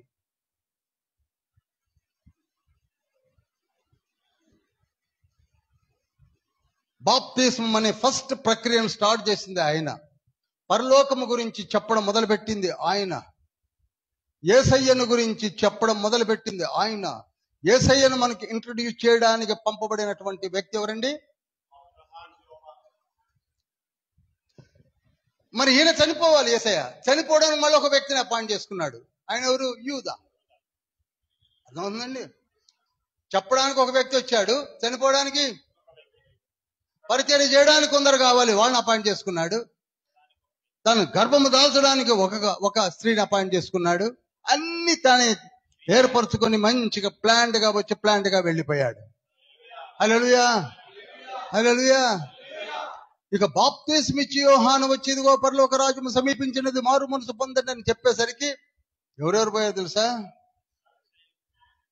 యాజకులు నంబర్ 1, యూదులు వీళ్ళని పంపించాడు. చూడండి ఒకసారి 19వ వచనం చదవండి. నీవెవడవని అడుగుటకు యూదులు యెరూషలేము నుండి యాజకులను లేవీయులను. వినండి. ఫస్ట్ యాజకులు, ఇంకెవరండి? లేవీయులను యోహాను నొద్దకు పంపినప్పుడు చాలు వచ్చేసారు. ఎంక్వైరీ చేయడానికి వచ్చారు. ఎంక్వైరీకి పనికి వస్తాం మనం. అసలు ఎందుకే ఆయన ఎవరు? ఏదో పరలోక రాజ్యం మారు మనసు అంటున్నాడు ఆయన కనుక్కోమని. ఆయన ఫస్ట్ అడిగింది నువ్వు క్రీస్తువా అని అడిగారు. ఏమని అడిగారండి? అంతే, నేను చెప్పింది నోట్ చేసుకుని చాలు. క్రీస్తువా అని అడిగితే నేను కాదన్నాడు. ఏమన్నాడండి? నేను కాదు, నేను క్రీస్తుని కాదన్నాడు. ఎందుకు క్రీస్తువా అన్నాడంటే యేసయ్య వస్తాడని ప్రవచనాలు ఉన్నాయి. ఏమండి? యేసయ్య వస్తాడని ప్రవచనాలు ఉన్నాయి. యెషయా గ్రంథం 9వ అధ్యాయం 6వ వచనం కావచ్చు, యెషయా గ్రంథం 7వ అధ్యాయం 14వ వచనం కావచ్చు, చాలా ప్రవచనాలు ఉన్నాయి. కనుక నీవు క్రీస్తువా అని అడిగితే ఆయన ఏమన్నాడు? నేను కానన్నాడు. అయితే వెంటనే నువ్వు ఏలియావా అని అడిగారు. సెకండ్ క్వశ్చన్ ఏంటండి? నువ్వు ఏలియావా అన్నారు అంటే కాదన్నాడు. ఇక్కడ చాలా మంది ఆయన ఏలియా అని కాదు యోహాన్ అని దానికో పెద్ద డిబేట్స్ ఉన్నాయండి. నిజంగా ఈయన ఏలియా అయితే అక్కడ అబద్ధం ఎందుకు ఆడతాడు? హల్లెలూయా. నిజం చెప్పేవాడు. నాది ఏలియా అసలు ఏలియానే కాదన్నాడు. ఆమె ఏలియానే కాదు బాబు, నేను సపరేట్ ఎంటిటీని అనుకుంటూ వచ్చాడు. నేను ఒక వేరే వ్యక్తిని. మరి అయితే నువ్వు ఆ ప్రవక్తవా? చూసారు ఏం ఆరాధిస్తారండి? ఆ ప్రవక్తవా అంటే ద్వితీయోపదేశ కాండము 18వ అధ్యాయము 16-18 వచనాల్లో మోషే రాశాడు. చూసారా? చదువుతారా? 18 చదివినా పర్లేదు. 18 వారి సహోదరులలో నుండి నీ వంటి ప్రవక్తను వారి కొరకు పుట్టించెదను, అతని నోట నా మాటలు నుంచుదును, నేను అతనికి ఆజ్ఞాపించినది యావత్తును అతడు వారితో చెప్పును. చాలు. ఒకవేళ నువ్వు ఆ ప్రవక్తవా అని అడిగారు, నాకు అదేమీ తెలియదు అన్నాడు. అదే స్థానంలో మనం ఉంటే ఏం చెప్పేవాళ్ళం అండి? కాదు కాదు చెప్పాలి. అసలు మీరు నన్ను ఏమనుకుంటున్నారు? మా ఫాదర్ ఎవరో తెలుసా? పెద్ద దేవాలయంలో పాస్టర్. మా అమ్మ ఎవరో తెలుసా? ఎలిజబెత్. అసలు నేను ఎవరో తెలుసా అని గప్పాలు కొట్టట్లా. ఏది అడిగినా కాదు. నేను యెషయా గ్రంథములో 40వ అధ్యాయములో 3వ వచనం ప్రకారంగా వచ్చాను అన్నాడు. ఏమనుందండి? చదువుతారా?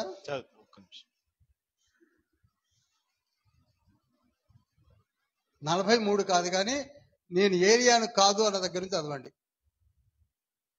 యోహాను సువార్త 1వ అధ్యాయము 20-21.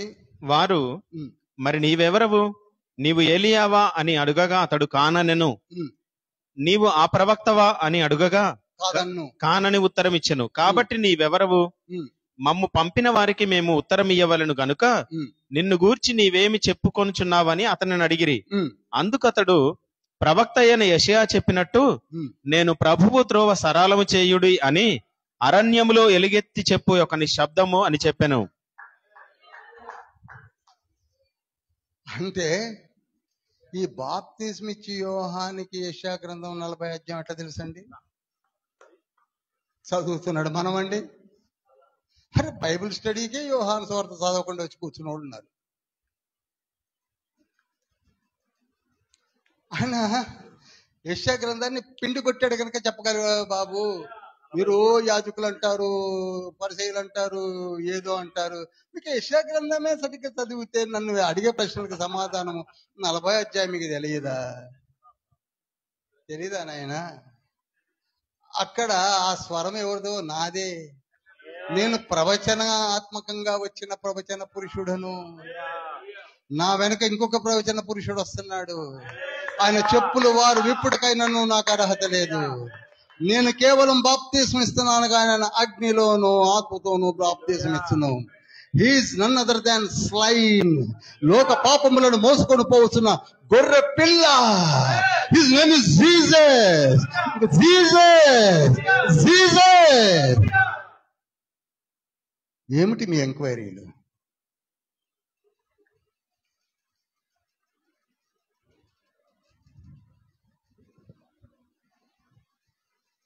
ఆయన గురించి సాక్ష్యం ఇవ్వడానికి నేను వచ్చాను. ఆయన ముందు నేను మీకు పరిచయం చేయడానికి వచ్చాను. ఆయనే పెళ్లి కుమారుడు. అనగా పెళ్లి కుమార్తె ఈ భూమి పైన ఉన్నది. అదన్నా తెలుసుకోండి. ఆ ఎవరో పెళ్లి కుమార్తె తెలుసుకోండి. ఇంకా ఆయన ఎవరు, ఈయనెవరు మానేయండి. పెళ్లి కుమార్తె కలిగిన వాడు వరుడు. నేను పెళ్లి కుమారుని స్నేహితుడని నేను. ఆ స్నేహితుడు పరిచయం చేయడానికి వచ్చాను నేను.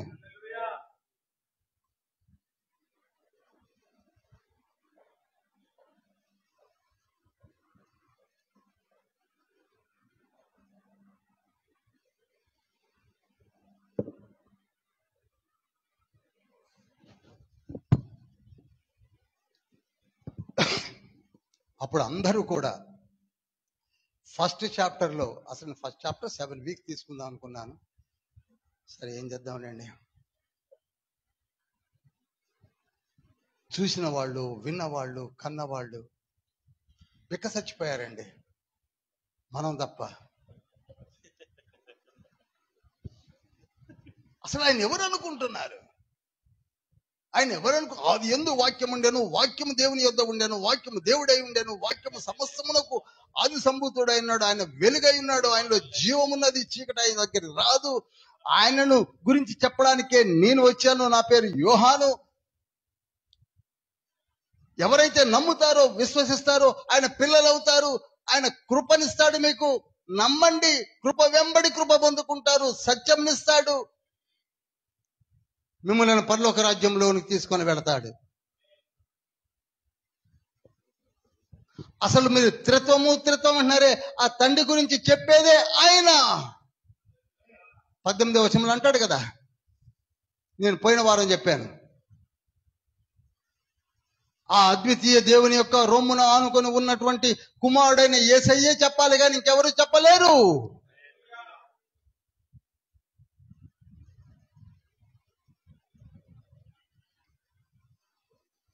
అప్పుడు అందరూ అర్థం చేసుకున్నారు, వెంటనే శిష్యులుగా మారిపోయారు. ఆ తర్వాత పేతురు వచ్చాడు, ఆంద్రే వచ్చాడు, యాకోబు వచ్చాడు, యోహాన్ వచ్చాడు, ఫిలిప్పు వచ్చాడు. ఫిలిప్పు పోయి ఆ నతానియేలుతో చెప్పాడు, నతానియేలు, మేము కనుక్కున్నామయ్యా, క్రీస్తుని కనుక్కున్నాము, నువ్వు కూడా వచ్చి చూడంటే ఆయన కూడా డౌట్ పడుకుంటా వచ్చాడు మనలాగానే. యేసయ్యను చూశాడు, పలకరించాడు. ఓ ఈయన నిజముగా. అందరూ ఒప్పుకున్నారు 1వ అధ్యాయంలోకి వచ్చేసరికి. మరి ఈనాడు మనం ఒప్పుకున్నట్లయితే 1st చాప్టర్లోనే మారు మనసు పొందుతాం.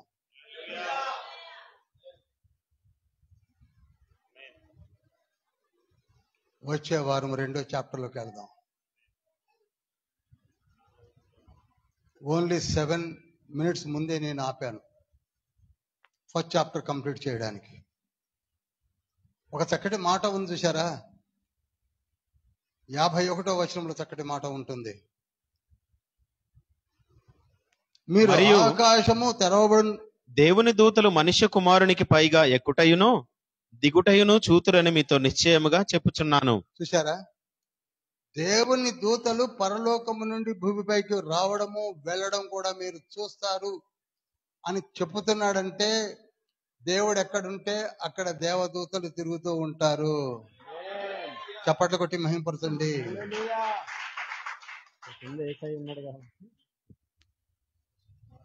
లేచి నిలబడదాం.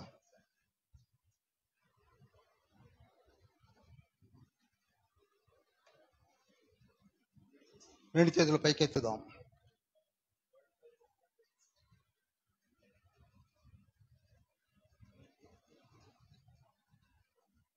సూటిగా యోహాను సువార్త మనతో మాట్లాడింది. ఆది యందు వాక్యముండెను, వాక్యమే దేవుడై ఉన్నాడు, ఆ వాక్యము దేవుని యొద్ద ఉన్నది, ఆ వాక్యమే వెలుగై ఉన్నాడు, ఆ వాక్యమే జీవముతో కూడి ఉన్నది, ఆ వాక్యమే భూమిపైకి వచ్చినది, ఆ వాక్యమే కృపా సత్యములను తీసుకొని వచ్చినది, ఆ వాక్యమే రక్షణను అనుగ్రహించడం కొరకే వచ్చి ఉన్నది. అంగీకరించిన వారందరూ కూడా ఆయనకు పిల్లలవుటకు దేవుడు అనుగ్రహించిన గొప్ప కార్యమే 1వ అధ్యాయం. ఇంకా ఏం ఆలోచిస్తున్నాం మనం? చెప్పండి, ఏమి ఆలోచిస్తున్నాం? ఏమి కావాలని ఆలోచిస్తున్నాం? మీ మనసును ఒక్కసారి తండ్రి వైపుకి తిప్పండి, పరలోకము వైపు తిప్పండి. ఆ అనుభూతిలోనికి ఎందుకు వెళ్ళలేకపోతున్నాం? ఎందుకనగా మనము 2 కాళ్ళు అటు ఇటు చాపి ఉన్నామేమో, ఇషాకారులాగా. వెలుగు యొద్దకు వెళదాం. ఇంకా రాని వాళ్ళు ఉంటే వెలుగులోనికి రండి. ఎంత గొప్ప భాగ్యం అండి! అది చెప్పడానికే యోహాను 1వ అధ్యాయం అంతా ప్రయత్నం చేశాడు. Come near to the light, he is none other than Jesus. ఏమి ఆలోచిస్తున్నావు? ఇంకేం ఆలోచిస్తావు? 21 అధ్యాయాలు ధ్యానించినప్పుడు నీకు అర్థమవుతుంది ఆయన ఎవరో. యేసయ్య అంటే దేవుని ప్రతిరూపం అని అర్థమవుతుంది. ప్రతి కార్యంలో దేవుడు కనపడతాడు, ప్రతి మాటలో దేవుడు కనపడతాడు. మనం అర్థం చేసుకుంటున్నాం. అంత గొప్ప గ్రంథాన్ని ధ్యానిస్తున్నాం. ఈ గ్రంథములో కూడా పాత నిబంధన పుస్తకాల లాగానే విని వెళ్ళిపోతే సమాధానం రేపు తీర్పు సింహాసనం ముందు నీవే చెప్పుకోవాలి. అంధకార దుష్ట సమూహముతో నీకేంటి పని? చాలదా? ఇప్పటికే ఇనఫ్గా కుటుంబాలు పాడైపోయాయి, ఇనఫ్గా పాడైపోయాయి. ఒక్క నిమిషం నీ పిల్లల గురించి ఆలోచించండి. తల్లిదండ్రులారా, మీరు మారకపోతే మీ పిల్లలను దుష్టుడు ఎత్తుకుపోతాడు. ఎందుకనగా మీ శక పిల్లలకు తగలాలంటే నీవు మారాలి. చంటి పిల్లలు, చిన్న పిల్లలు, నీవు చేసే ప్రార్థన నిర్గమకాండం 20వ అధ్యాయం 6వ వచనాన్ని జ్ఞాపకం ఉంచుకోండి. నీవు నీ పిల్లల కొరకే 2 చేతులెత్తి ప్రార్థన చెయ్యాలి. నీ పిల్లల కొరకే. నీ గర్భములో పుట్టిన వారు 9 నెలలు మోస్తే బయటకు వచ్చిన పిల్లల గురించి ఎవరు ఏడవాలి? నీవే ఏడవాలి. ఇంకా నీవేం ఆలోచిస్తున్నావు? పూర్తిగా పాడైపోయిన తర్వాత నువ్వు ఆలోచించి ఉపయోగం ఏమిటి? చెప్పండి. తండ్రి ఎందుకు ప్రకటన గ్రంథంలో 7 సంవత్సరాలు అంచెవారం అని శిక్షలు వేస్తున్నాడు? ఇకనైనా మారతారేమోనని. అక్కడ దాకా మనల్ని కొట్టకుండానే ఇప్పుడు అడుగుతున్నాడు. ప్రేమతో అడుగుతున్నాడు. 2 చేతులు చాచి మరీ అడుగుతున్నాడు. ప్రేమతో, మారు నాయన, మారమ్మా, ఇప్పటికైనా వెలుగు దగ్గరికి రా, రా తల్లి, రా బాబు. కలుషాత్ముడైన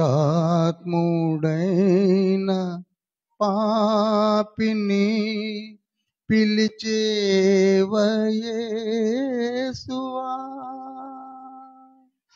పలుమారు బాధపరచిన పిలిచేవు మానక. కలుషాత్ముడైన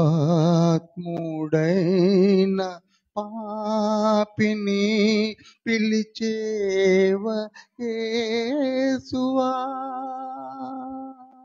పలుమారు బాధపరచిన పిలిచేవు మానక. కలుషాత్ముడైన పాపిని పిలుస్తూనే ఉన్నాడు. ఒక్కసారి నీ మనసు మనోనేత్రములతో చూచినట్లయితే you will be known the situation. అటువైపు మనం చూడటం లేదు. ఆత్మ కార్యములు జరగాలంటే ఆత్మ తండ్రిని ఇన్వైట్ చేసుకో. ఆత్మ తండ్రిని మనోనేత్రములు వెలిగిస్తే ఇప్పుడు నువ్వు యేసయ్యను చూడగలవు, దూతలను చూడగలవు, పరిశుద్ధాత్మను చూడగలవు. స్టీఫెన్ ఎవరిని చూస్తున్నాడు? స్టీఫెన్ దుష్టుల మధ్యలో ఉన్నాడు. రాళ్లు పెట్టి కొడుతున్నప్పటికీ ఆయన ఆత్మపూర్ణుడై పరలోకమును చూస్తున్నాడు, యేసయ్యను చూస్తున్నాడు, పరమ తండ్రిని చూస్తున్నాడు, దూతలను చూస్తున్నాడు. నీవు కూడా ఇక్కడ ఉన్నావేమో, కానీ నీ మనోనేత్రాలు వెలిగించబడితే ఇదిగో ఇప్పుడు పరలోకము నీకు కనపడుతుంది. ఇవి నమ్మం మనం, ఇవి పట్టించుకోం మనం. ప్రియులారా, వెలుగు మన మధ్యలోనికి వచ్చింది. వెలుగు యొద్దకు మనం వెళ్ళలేకపోతున్నాం. చీకటిని వదిలివేద్దాం. చీకటి జీవితాలు ఎంతసేపు అండి? ఎంతసేపు? ఎన్ని రోజులు? నీ వయసు ఉడికిపోయిన తర్వాత నిన్నెవరూ పట్టించుకోరు.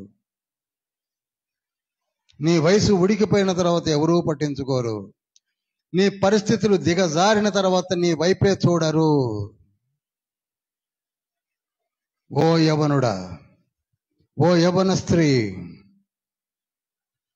నీకున్న glamour or age or property or riches ఒక్కసారి జారిపోయిందంటే ఎవరూ పట్టించుకోరు. ఎప్పుడే యేసును దగ్గర యేసయ్య 2 కాళ్ళు పట్టుకొని, యేసయ్య, యేసయ్య నా ఇంటికి రా, యేసయ్యా నా హృదయంలోనికి రా, యేసయ్యా నా ప్రార్థన ఆలకించు. యేసయ్యా ఇనఫ్గా మా పిల్లలు పాడైపోయి ఉన్నారు, వారికి మంచి మనసును ఇవ్వండి, వారిని కాచి కాపాడండి, వారిని సంకనెత్తుకోండి. దూర ప్రాంతంలో ఉన్నప్పటికీ మీ ఒడిలో ఉన్నారని మేము నిశ్చింతగా ప్రార్థన చేస్తున్నాము. నీ ప్రార్థన ఆలకించి నేను నీ బిడ్డలను కాపాడుతానని తండ్రి వాగ్దానం చేశాడు కనుక ఆ వాగ్దానమును బట్టి ప్రార్థన చేస్తున్నాము. యేసయ్యా, యేసయ్యా, యేసయ్యా, యేసయ్యా, యేసయ్యా, యేసయ్యా, యేసయ్యా, యేసయ్యా, నీవు మా మధ్యలోనికి వచ్చావు కనుక చనువుతో యేసయ్యా, యేసయ్యా, యేసయ్యా అని పిలుస్తున్నావు. మా కొనుకు చనిపోయావు కనుక యేసయ్యా, యేసయ్యా, యేసయ్యా అని పిలుస్తున్నావు. నీవే మార్గం అన్నావు కనుక యేసయ్యా, యేసయ్యా అంటున్నావు. జీవం అన్నాం కనుక యేసయ్యా, యేసయ్యా, యేసయ్యా అంటున్నావు.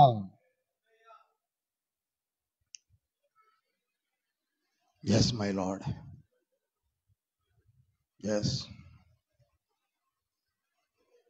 మహోన్నతుడా, పరిశుద్ధుడా, పరలోకపు తండ్రి, యోహాను సువార్త 2వ పార్ట్ని మేము ధ్యానించున్నాం.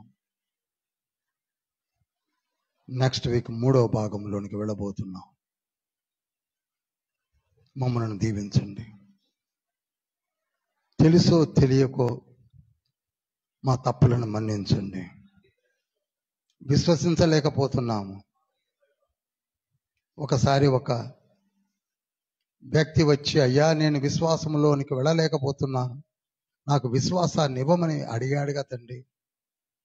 మార్కు సువార్త 9వ అధ్యాయం 24-25 వచనాల్లో అలానే ప్రార్థిస్తున్నాం.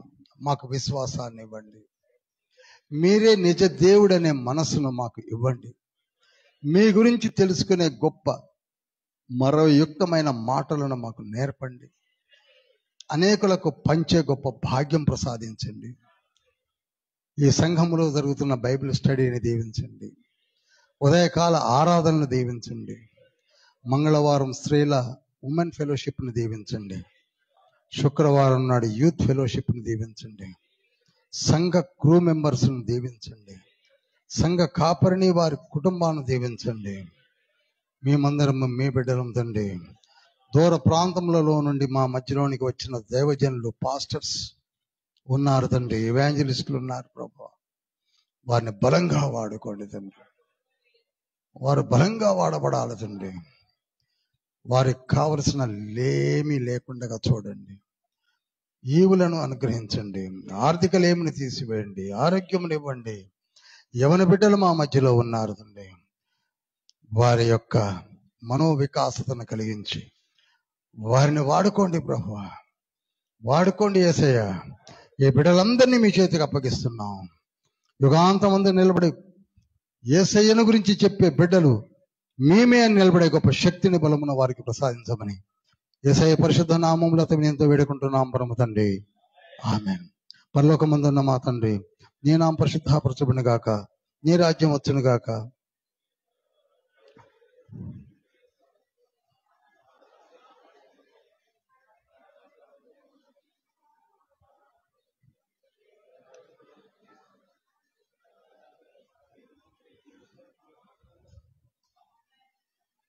యేసుక్రీస్తు ప్రభు వారి యొక్క కృపయు, తండ్రి అయిన దేవుని ప్రేమయు, పరిశుద్ధాత్మని యొక్క సహవాసం మనకు నిరంతరము తోడై నీడై ఉండును గాక.